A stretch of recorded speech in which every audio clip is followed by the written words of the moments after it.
This course is sponsored by the National Veterans Intermediary, an initiative of the Bob Woodruff Foundation. We'd like to thank the National Veterans Intermediary for their generosity in making this course possible.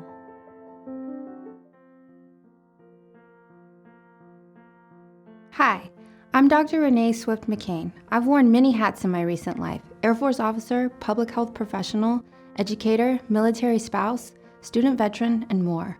Whether serving my country or my community, I've continually witnessed the importance of shared learning. An organizational learning strategy ensures we retain vital lessons learned and avoid unnecessary trial and error. As a collaborative leader, you play a big role in picking the shared learning model that works best for you and your fellow collaborators. Why develop a model for shared learning? Shared learning is closely linked with two of the core collective impact conditions of success: shared measurement and common agenda. Like a triathlon team referencing a GPS during a race, we measure not merely to know where we are in relation to our goal, but to assess what we must do in relation to the others with whom we're working to achieve it. The moment of assessment is where shared learning lives. Some models for shared learning are comprehensive. They capture the culture, practices, and changing priorities of organizational learning. Others are more granular, providing a framework for tackling one challenge within your overall strategy. We've chosen a few models for organizational learning to share with you. FSG, the social impact strategy firm that founded the Collective Impact Forum, developed the Lighthouse model for organizational learning. This easy-to-tailor model builds upon a foundation of a learning culture that encourages openness and trust and enables risk-taking. To build the cultural foundation for learning, organizations can build trust by beginning each meeting with the objectives, including learning from peers. Foster open discussion by establishing a non-attribution environment where participants agree not to share discussion outside the forum without permission. Establish organizational norms, including how to disagree. Leaders can uphold the learning culture by seeking feedback from both within the collaborative and the community by modeling the act of reflection, making learning a part of their vocabulary in everyday dealings, framing their own failures as opportunities to learn, relying on data to show what's working. Once the cultural foundation is in place and socialized, it's time to build a learning plan. There's no cookie-cutter learning plan, but good learning plans should include the following components: reflection on the day-to-day realities of implementing the collaborative's work. This anecdotal evidence is part of the information that contributes to learning. Analysis of data. Collaboratives with a shared measurement strategy can identify trends, findings, progress, or problems by looking at data. Feedback from the community. As the environment and context develop, awareness of what's changing contributes to our learning. It's a good idea to include both the community of practice and the community at large. In this model, the Lighthouse's beam illuminates the collaborative's current learning priorities. Learning priorities can be developed democratically by asking members what they most want to learn in the coming years.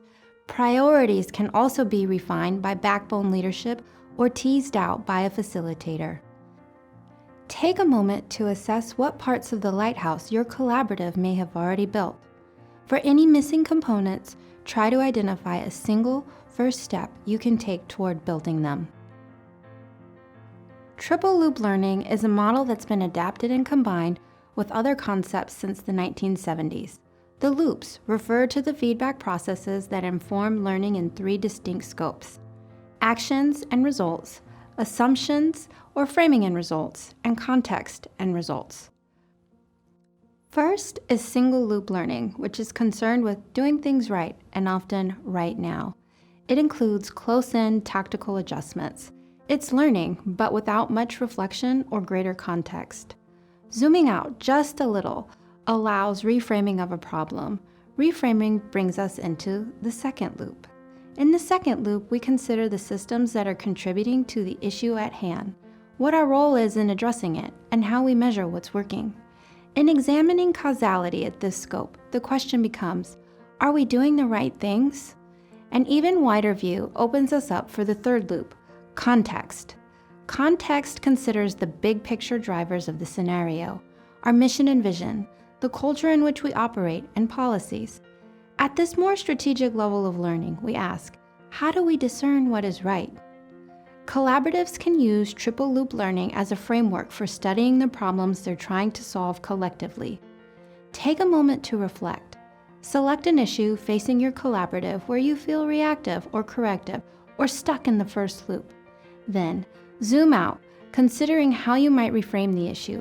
Write down what systems contribute to the issue and what your role is, or could be, in solving it. The nonprofit strategy consultants at Bridgespan researched the organizational learning in nonprofits. They identified 4 elements to organizational learning. 1. Supportive leaders have clear vision and goals for organizational learning and not only champion, but model learning behaviors. 2. Collaboratives with a culture of continuous improvement measure results, make sure values are aligned, and incentivize improvement and learning. 3. Defined learning structure means clear delineation of who collects, prepares, and shares learning and how. It also refers to how those primarily responsible for managing knowledge engage with members. 4. Collaboratives can develop intuitive knowledge processes.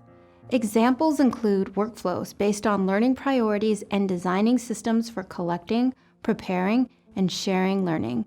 By necessity, these workflows and systems often involve technological platforms.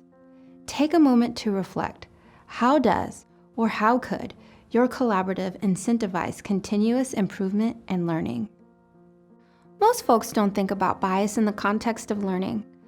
But a learning bias can create a significant barrier unless you're aware of it and take steps to overcome it. Learning requires us not only to admit, but to embrace that there is something we don't know or something we can do better. We all have biases informed by our backgrounds, experiences, and environments. Many of us have inherited biases from our years of work experience that might not be serving us well in our collaborative work. Let's examine these. Research shows that we often operate under a success bias. Success bias can look like fear of failure, hiding or minimizing mistakes, and taking credit for good luck and denouncing failures as bad luck. Ultimately, success bias keeps us in a fixed mindset instead of a growth mindset. Collaborative leaders can lower this barrier by treating mistakes as learning opportunities. They can also mitigate bias by relying on data to understand factors contributing to success and failure. Our work habits often reflect a bias towards action. Learning requires reflection, and we're often too task-saturated or tired to pause to take the time to reflect. Behavioral scientists and business scholars recommend scheduling time to plan the day ahead and reflect on the day, maybe during your commute. Leaders of backbone organizations can encourage time to think by designating a day to be uninterrupted by meetings. Thinking Thursdays and no meeting Fridays have been adopted successfully by private and independent sector organizations.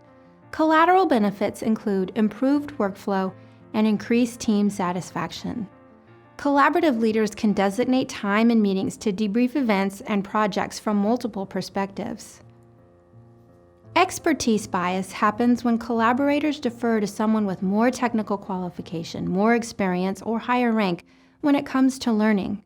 But the truth is, a good idea can come from anyone. For instance, caseworkers may be the ones running up against a systemic barrier again and again, or veterans might have the closest experience with an issue you're trying to address. If you're a collaborative leader, make sure you've got a mix of perspectives represented at your table, and take the extra step of asking each person to contribute their thoughts. No one learning model is going to fit your collaborative's needs off the shelf. Collaboratives with greater capacities, more maturity, and strong backbone organizations may have more access to resources and experience with data. New collaboratives may have more agility than established efforts. What matters is how your collaborative adapts and applies the shared learning model. Here is your roadmap for implementing your shared learning strategy. Co-create your shared learning model collectively. For it to be sustainable, you need membership buy-in, and to secure buy-in, early feedback is best. Keep the end user in mind during the design process. If you design a process that renders immaculately presented lessons learned but is a pain to follow, you'll end up with an empty library. Start modeling the culture you want to spread now. You don't have to have a strategy in place to begin socializing the habits of vulnerability, curiosity, and openness. Be prepared to further adapt a model or models as your collaborative matures. For instance, if you have a breakthrough in your shared measurement strategy, you'll want to integrate this new data source into your learning culture, plans, processes, and priorities. Explore the shared learning toolkit linked below this video to find further reading, planning exercises to complete with your collaborative, templates for learning plans, and sample priorities. You can also find opportunities for shared learning among your peers across the country by visiting NVI's events calendar. National Veterans Intermediary increases the collaborative capacity of local communities to improve well-being for veterans and their families. Visit nvi.org for more information and tools on implementing collective impact principles in your community. If you have any questions or need assistance, go to the PsychArmor website or call the PsychArmor support line at 844-779-2427. Thank you for completing this course and taking that one step further in learning about our American veterans.